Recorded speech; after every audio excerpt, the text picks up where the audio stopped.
ગોકુળમાં નંદોત્સવ ઉજવાઈ રહ્યો છે. વર્ષોની જેની પ્રતીક્ષા હતી નંદ બાબાને માં યશોદાને ત્યાં કેટલાય વર્ષોની પ્રતીક્ષા પછી પારણિયું બંધાણું છે અને એનો હરખ આખા ગોકુળ ગામને છે. નંદ બાબા અને માં યશોદાની ઉંમર બહુ મોટી છે. લગ્નના ઘણા બધા વર્ષો વીતી ગયા પણ ભગવાને સંતાન સુખ લખ્યું નહોતું. હા, નંદ બાબાને યશોદામાની ઉંમર શાસ્ત્રો કહે છે કે બહુ દાંપત્ય જીવનને બહુ બધા વર્ષો નીકળી ગયા છે અને સંતાન સુખ નહોતું. અને સંતાન સુખ મળ્યું તો કેવું, સાક્ષાત અખિલ બ્રહ્માંડનો નાયક એને ત્યાં દીકરો થઈને આવે. અખિલ બ્રહ્માંડનો ધણી, એજી તારા કેટલા જન્મની કમાણી, નંદ રાણી તારા આંગણીએ. ભગવાન સાક્ષાત સ્વયં ભગવાન નંદરાણીના આંગણિયામાં આમ બાખોડિયા ભરી ભરીને હાલતા હોય. 4 પગે છોકરું હાલે, બાખોડિયા ભરી ભરી ઠુમક ઠુમક ઠુમક. એ શું નંદરાણીની શું એના અહોભાગ્ય કહેવાય. 10મા સ્કંદમાં 18 શ્લોકો નંદોત્સવના છે. નંદસ્ત્વાત્મજ ઉત્પન્ને શ્રી શુક ઉવાચ. નંદસ્ત્વાત્મજ ઉત્પન્ને જાતાહલાદો મહામનઃ आहूय विप्रान वेदज्ञ स्नातशुचिरलंकृतः. નંદસ્ત્વાત્મજ ઉત્પન્ને, નંદને ત્યાં આત્મજનું પ્રાગટ્ય થયું.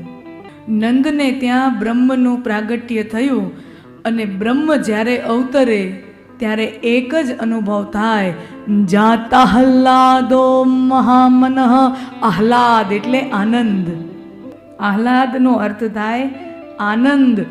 જાતાહલાદો, બ્રહ્મનું જ્યારે પ્રાગટ્ય થાય છે, શ્રી કૃષ્ણનું જ્યારે પ્રાગટ્ય થાય છે ત્યારે સર્વ ગોકુળવાસીઓને એકમાત્ર અનુભવ થાય છે અને એ છે આનંદ. અને મને તમને જ્યારે જ્યારે આનંદ મળે ને, આપણે જોજો જીવનમાં જ્યારે ને જ્યારે મને તમને આનંદ મળે ને ત્યારે આપણું મન મોટું થઈ જાય. જોજો, જ્યારે ને જ્યારે બહુ આનંદ આવી જાય ને, બહુ મોજડી ફૂટે ને ત્યારે માણાનું મન મોટું થઈ જાય, મોટા દિલવાળો થઈ જાય. અહીંયા નંદ બાબાને આનંદ મળ્યો, શ્રી કૃષ્ણનું પ્રાગટ્ય થયું, નંદ બાબાને ત્યાં ભગવાન અવતર્યા, બ્રહ્મનું પ્રાગટ્ય થયું તો નંદ બાબાને આનંદ થયો અને નંદ બાબા જાતાહલાદો મહામનઃ. નંદ બાબાનું મન મહાન એટલે મોટું બની ગયું છે. અને કહેવાય છે નંદ બાબાએ 2 લાખ સોનાના અલંકારથી સુશોભિત ગાયોનું દાન કર્યું છે. 2 લાખ સોનાના આભૂષણોથી સુસજ્જ શણગારેલી 2 લાખ ગાયો નંદ બાબાએ દાનમાં દીધી છે.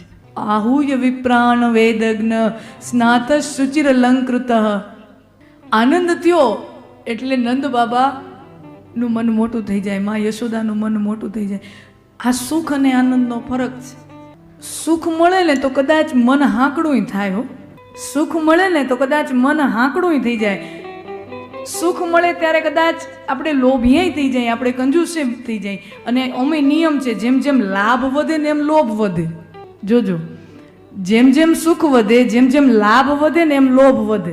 આ માણાની જેમ જેમ કમાણી વધતી જાય ને એમ લોભિયો થતો જાય. તમે જોજો, અનુભવ કરજો. માણા ઓછું કમાતો હોય ને તઈ વાપરે, પણ બહુ વધારે કમાય ને તઈ તમે જોજો એવા દાખલાઓ જડશે તમને. અનુભવ. આ લાભ વધે એમ લોભ વધે વધે વધે ને વધે. સુખ મળે ને ત્યારે માણા કદાચ હાંકડા મનનો થઈ જાય. સુખ મળે માણા સ્વાર્થી થઈ જાય કે આ મારી પાસે છે ને તો બીજા કોઈ પાસે ન હોવું જોઈએ. બરોબર ને? આ મારી પાસે છે તો બીજા કોઈ પાસે ન હોવું જોઈએ. માની લ્યો કે તમારા પતિ ધંધાના કામથી ક્યાંક વિદેશ ગયા હોય, સમજી લ્યો, બરોબર, એજન્સી બેજન્સી લીધી હોય ને એમાં વર્ષનો સરસ મજાનો સેલ્સ થયો હોય તો કંપનીવાળા મોકલે ને, વિદેશની ટિકિટો કરી દે ને ઇનામ રૂપે.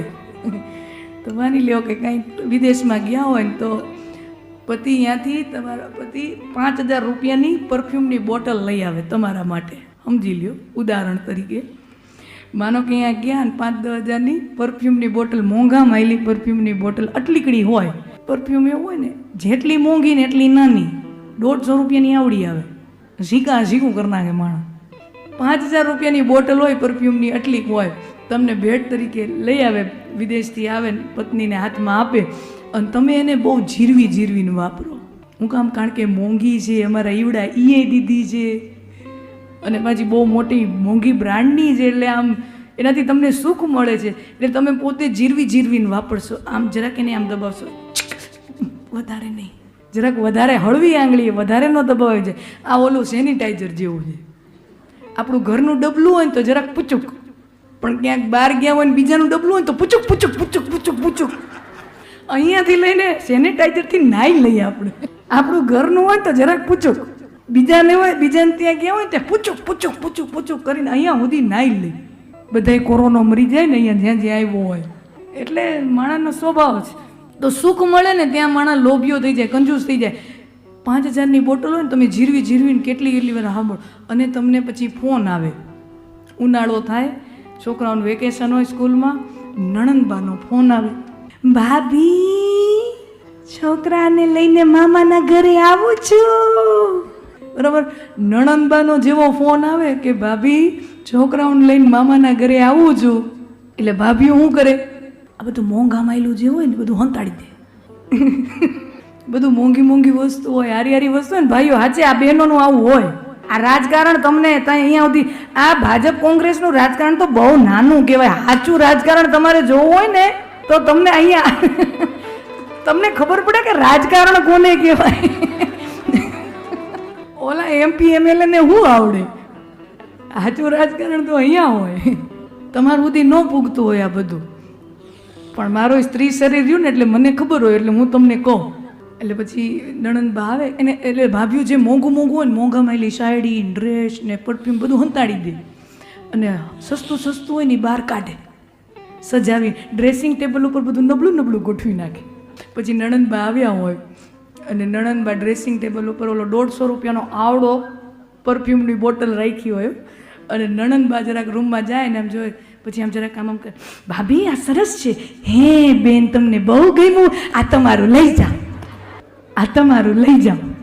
વિચાર કરજો, 5000 વાળું તો હંતાડી દીધું હતું, અને આ 150 વાળામાં ઉદાર થાય, ના બેન બા તમે લઈ જાઓ. કહેવાનો અર્થ, જ્યાંથી મને ને તમને સુખ મળે છે, જ્યાંથી મને ને તમને પ્લેઝરેબલ ફિલિંગ આવે છે, જ્યાંથી પ્લેઝરેબલ એક્સપિરિયન્સ મળે છે, હું ને તમે એ બાબતમાં સ્વાર્થી થઈ જઈએ છીએ. જ્યાંથી સુખ મળે ત્યાં માણસ નાના મનવાળો થઈ જાય, સ્વાર્થી થઈ જાય, ટૂંકા મનવાળો થઈ જાય. પણ માણસને જ્યારે સાચો આનંદ મળે ને ત્યારે એ મોટા મનવાળો થઈ જાય. માણસને જ્યારે સાચો આનંદ મળે ને ત્યારે મોટા મનવાળો થઈ જાય. એને એમ થાય કે હું શું દઈ દઉં. આ આનંદ, કારણ કે એને આનંદ જ એટલો છે, એના હૃદયમાં આનંદ જ સમાતો નથી, એનું મન આપોઆપ મોટું થઈ જાય. આ સુખ અને આનંદની વચ્ચેનો ફેર છે. અને એટલે જ જ્યાં લાભ વધે તો લોભ વધવાની સંભાવના છે, પણ જ્યાં આનંદ વધે ત્યાં સંપ અને સહકાર વધવાની સંભાવના છે.